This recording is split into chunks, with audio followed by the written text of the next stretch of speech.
Hi, I'm DII von Briesen. I'm the Moodle guy, and I want to take a few minutes to just show you kind of a sample Moodle course. And I say sample because I want it to be representative, but this is actually a real course that I teach. And a couple things I want to just point out, starting with the layout. As you may know already, Moodle has a couple of options when you set up the page. We've got a main section in the top center, and we've got a column on the right and a column on the left. And those columns have blocks in them, and then you've got sections down the middle. Now, as a teacher, you can go turn those blocks off. So you could actually get rid of all the blocks in one or the other columns and get rid of the columns and just have one central column. Usually teachers like to have blocks on one side or both sides. So you almost always have a 2-column or a 3-column layout. But here you can see what I'm talking about. So in this case, I have this course. In fact, actually here I'm on Moodle itself, and you can see the 3-column layout. But I'm going to jump to an actual course that I teach. And there are certain things that I like to do in my course every time. Number one is you need a way to communicate with your students. And so you have sort of an announcements equivalent. And in Moodle, we do that as a forum, which is like a discussion board in Blackboard. And the way forums work is they're basically a threaded discussion, and you can set it up to mail the students when you do a post. So I make an announcement, for example, I postpone the test till next week, or every Monday I like to say, hey, here's what's going on in the class, and let's see if you can catch up, and I've cut down the workload. Yeah, right. So, and so that'll get emailed to them, but it will also stay up on that discussion forum.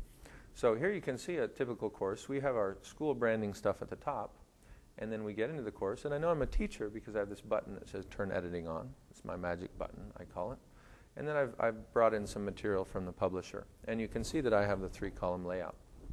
So I'm going to just jump around a little bit, and forgive me for that. But the cool thing about Moodle is you really can jump around. You can look at the people, or you can look at the assignments, or look at the week you're working in. And so I've already talked about some of those. But I have a 3-column layout. The blocks are on each side. And these are the blocks that I've chosen to use for this course. I've got the course menu, which allows me to see a lot of things in the course in one place.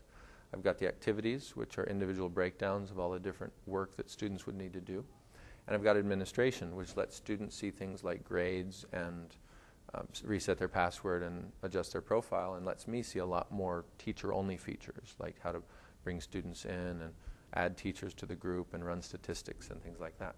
Then on the other side, I have a quick mail module, which is an add-on that the great guys at Humboldt put together, which allows me to email a select number of students. And that, those of you who know Blackboard know that that's standard, but it's an add-on to Moodle, which is great. And I have the participants block, and I like to click on that a lot because I go there and I see all my students and how long it's been since they last logged on, and I can sort by first name and last name or when they connected. And I can see who's online right now. I can use the chat feature and send them a message whether or not they're online. If they're online, they'll see it, and if they're not, so be it. They'll get it later in email, and they'll see it when they log in. So walking you through here, I'm not going to go into the specific settings here because this is a sample course, and I don't want to change it. And in another exercise, we'll actually go into a blank course and talk about the settings. But the way that I like to lay it out is I put some kind of graphic at the top. This is a pretty big one, and it came from the publisher. I just did a little bit of editing on it. It looks pretty good. And then I always have my announcements, and this is what I call force subscribed. It gets emailed to everybody whether they like it or not. You're in the class, you paid your tuition, you enrolled, you're going to get the email. That's the way it goes. But if you lose the email or delete it, or your Hotmail account is over budget, you can always come back here and read the announcements anytime. And so I have a history of my class, all the announcements I sent to students. Then I make another forum for all questions and discussions. And I really want students to just use that. If your mother is sick, if you had a car accident, then you email me. But if it's about the class, keep it on the open in the discussion forum. And that way, everyone in the class benefits from our dialogue. And so by the end of a semester, we've got this big, long communications thread. And sometimes students ask questions, and other students answer them. And that's what we really want to see. We want a collaborative environment. And if they email me and I email them an answer, who really benefits from that? Just that one student. And it's even more work for me because maybe some of the others could help me. So I encourage people to do that. And then I make a forum. I call it a coffee shop, just for social stuff. So I don't subscribe it. It's not obligatory. I give a little bit of extra credit. You go post a joke, find a funny link to a video or what have you. And that adds a little bit of real people to the course. and this is a new thing I started doing the last couple of years, is I add an extra credit for course debugging assignment. So that allows any student who finds a problem with the course, whether it's a broken link or a picture that doesn't match with the assignment or what have you, they can go and write the problem, which lets us know to fix it and give them a few extra points. And that serves two purposes. First of all, if they're frustrated, it diffuses the frustration, because instead of saying, oh, what is this junk, it doesn't make sense, they think, oh, extra credit. So it turns a negative thing into a positive thing. And it also allows us to debug the course and fix those things. So after maybe you've run the course for a couple semesters, you've got a pretty good course because you fixed all those little things that annoy people. And hey, if they don't want extra credit and don't want to tell you, then they're really not in a position to complain, because we do the best we can. And this may be a place, if you have some references that you think they'll look back to a lot, for example, a chart that shows which weeks correspond with which dates, depending on how you've organized the course, you might do it here. But we reserve this top section for things that you want to look at all the time, because that will always appear. You can't hide it. Underneath that, you have the other sections, and in this class, you can see I've got a lot of sections. It goes all the way down. I've got one section per chapter. I use 3 small books in this course, so I've got 8 chapters, 12 chapters, and 5 chapters. You do the math, you add them up. There's a lot of chapters, and each chapter has a pre-assessment quiz, an after lesson quiz, case studies, activities, that sort of thing. And they also each have a PowerPoint, and they each have a pop-up window of the objectives, and they each have an online lesson. So I've broken them into things you're supposed to read and review, and I do that. I put a label that says read and review these, and I list them. And then perform these, and I list those. And if you look at this, I can click on the objectives for Internet Business Chapter 5, and it pops up and says, here's what we're doing in this lesson. And I've chosen to tell it to come up as a pop-up window, explain the way electronic mail works, configure an email client, and so on. And then when they're done reading that, they close it. So the course is just sort of a launch pad, but then the pop-up window comes out from that. They read it, they close it. Then you've got a PowerPoint linked here. This is a Chapter 5 PowerPoint that the publisher provided, and many teachers choose to edit that, so that's fine. And now it asks me, do you want to open this Microsoft file? And I click OK. In this case, I'm using Firefox, so I have to watch it through PowerPoint or through a PowerPoint viewer. If it were in Internet Explorer, it would open it right in the window. So here you have PowerPoint, and they can go through that. An interesting little aside, I thought it was just fluff to put PowerPoints in here because I'm not giving those lectures. Students really like them.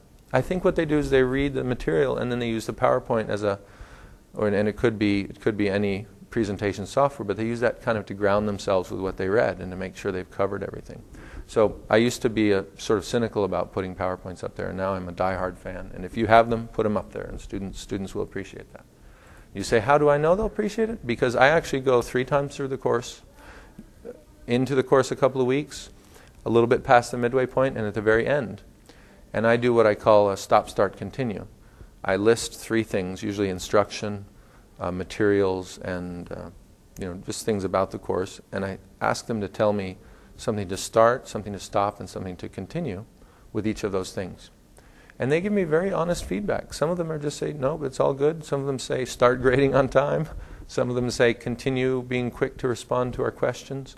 But it's really informative. And if you create a friendly environment, students are not afraid to tell you what they think. And you deserve to hear it, and they deserve to have the right to say it. And sometimes it's great, and sometimes it's not so great.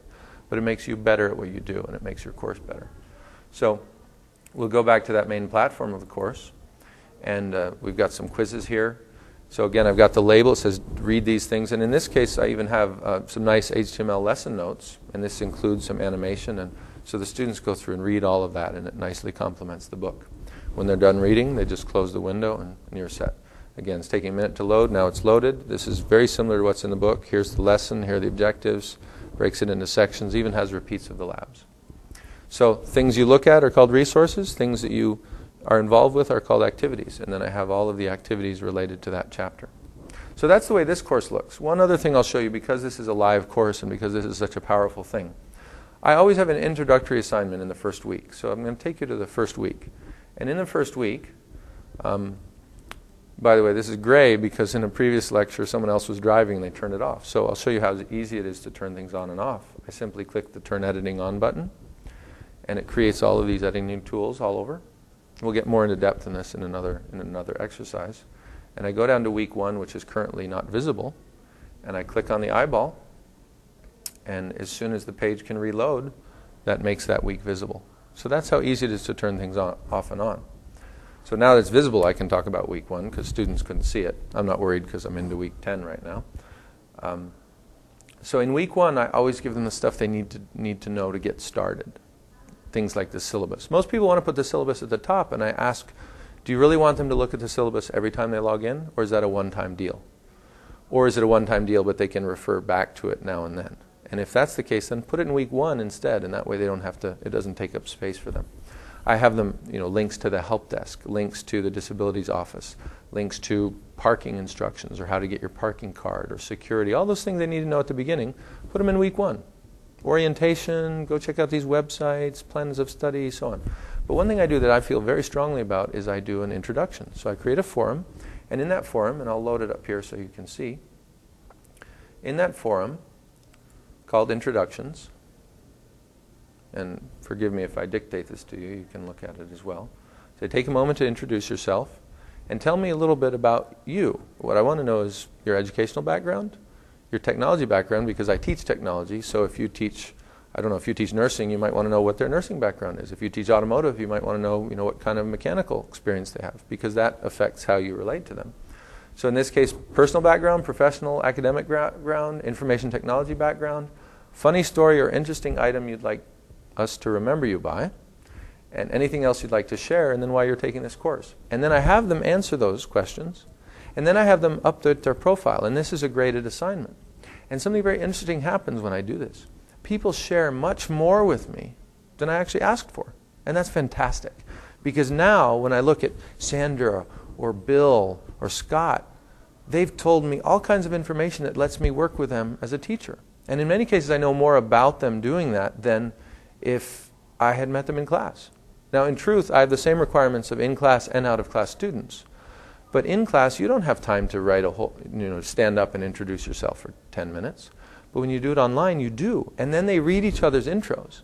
And they start doing things like saying, oh, you're from Oregon, my mom was from Oregon. Or, oh, I didn't know you like whitewater rafting. We should go out sometime. Or, I hate golf, but I keep trying.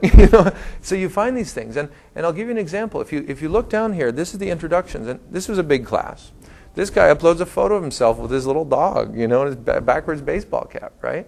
I have to correct him. I have to say, look, you didn't update your profile. You didn't give me your new phone number, what have you. But it's really, and they always tell me how old they are. They tell me their marital status, how many kids they have. But then I know them. So this woman says, you're traveling all over the place, Di. Where have you not been? And this other woman says, I work for a mission thing. This guy uploads a picture of Fred Flintstone. Don't know if I should get into a lecture about copyright, when I'm talking to him. But so I know these students. And if I want to look at their profiles at any time, I can click on any one of the icons that represents the person. I'll click on mine, just for argument's sake. And within my profile, I make a link back to my faculty page, my office hours, and anything else that you might want, my personal web page. Even, in my case, I put my cell phone out there. But students can't see phones on the profiles. But teachers can. So if you're team teaching, your co-teacher puts his cell phone number, and you don't have to wonder if you have his number in your phone. And I can call students as well, so teachers can see that private information. And I even put a joke as well. And I have all my other Skype ID, Yahoo, AOL, Instant Messenger, and if students have that, I encourage them to put it there. Even, God forbid, your MySpace link. And that helps you get to know them. But I'll go back up at the top here in the navigation bar. I'll go to the participants page. And in there, you can see in this course, we have 64 students. And it defaults to linking based on when they last logged in. So the most recent was 1 hour, 9 minutes ago. Sarah logged in.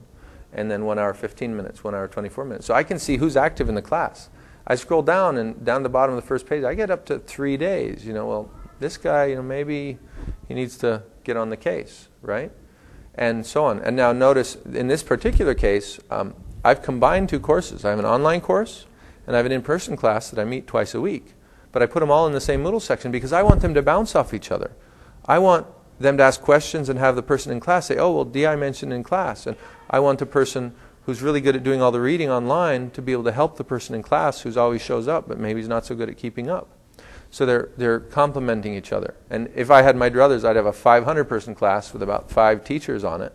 And then you'd really get some lively discussions, and you could really focus on getting good conversation going on.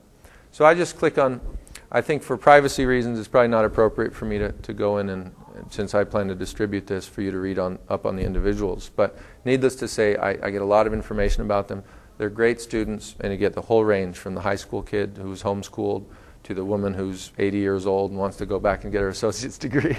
So it's a good thing to have, and I'm always disappointed to find classes where the teachers don't get that from the students, because the students want to share it, and they want to know it about their classmates. And if they don't, it's helpful for you anyway. It's one assignment, you give them some points for it, they're happy, you're happy, we move on. So that's one of my courses, and kind of the shell that I encourage people to do when I do a workshop on building a quality online course. I really insist that you consider these things. Make it easy to communicate, make it easy for them to get help, not by email, but on the forum. And in Moodle, the beautiful thing, there's two very nice things about the forums in Moodle. Number one, they can be graded. Optional, but you can set them to be graded. So you can turn any forum into an assignment that you grade. Number two, and in other tools it was very hard. I had to transpose the grades over to the gradebook manually, and that was difficult. Number two, you can set the forums to email out to students. So things like announcements, you do not have to rely on the students logging in. They'll go get that email anyway. And they always worry that I won't get the message, but I get the message because it's emailed to me. And what I have done, our school uses Outlook, I've set up a filter. So if it comes from that question forum, not the other forums, but from that question forum, I red flag it and mark it overdue. So those students who ask questions there are always my number one priority when I check my inbox. They come up as red and they come up as overdue. The other things, I have them filtered into folders for things to be graded later, which is why it's so important to ask questions in that one forum, and the others are just for turning your work in. So that's my course. I've gone off and talked a little bit more about pedagogy and some quality things that I like to incorporate into a course, but you should get the general idea. And in another workshop, we talk about actually how easy it is to build a course, and I hope to see you there.